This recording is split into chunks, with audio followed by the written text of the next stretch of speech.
ang hari ng H. Isang araw, may batang mahimbing na natutulog. Shhh! Tahimik tayo. Ngunit biglang lumiwanag ang paligid. Sa harap niya ay may isang hari. Magandang araw, bata. Ako ang hari ng H. Ano ang iyong kahilingan? Wow! Isang hari! Gusto ko po ng mga bagay na nagsisimula sa tunog na o letrang H. Oh, magandang kahilingan yan. Bibigyan kita ng mga H o na nagsisimula dito. Mga pangalan ng bagay na nagsisimula sa letrang H. Ibinigay ng hari ang isang hagdan.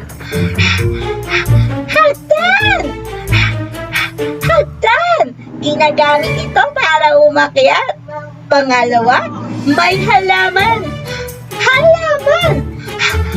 Halaman! Ang ganda ng mga dahon ng halaman. Sunod ay isang holen. Holen! Holen! Pwede kong laruin ito. Ibinigay din ng hari ang hipon. Hipon! Hipon! Masarap itong kainin. Susunod ay hikaw. Hikaw! Hikaw!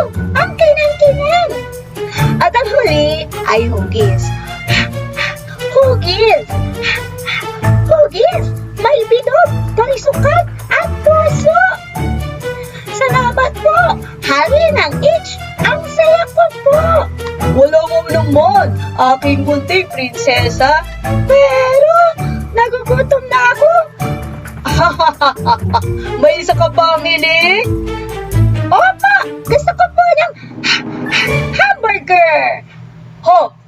Hamburger! Yummy! At sabay silang kumain ng hamburger. Nag-enjoy ba kayo sa kwento, mga bata?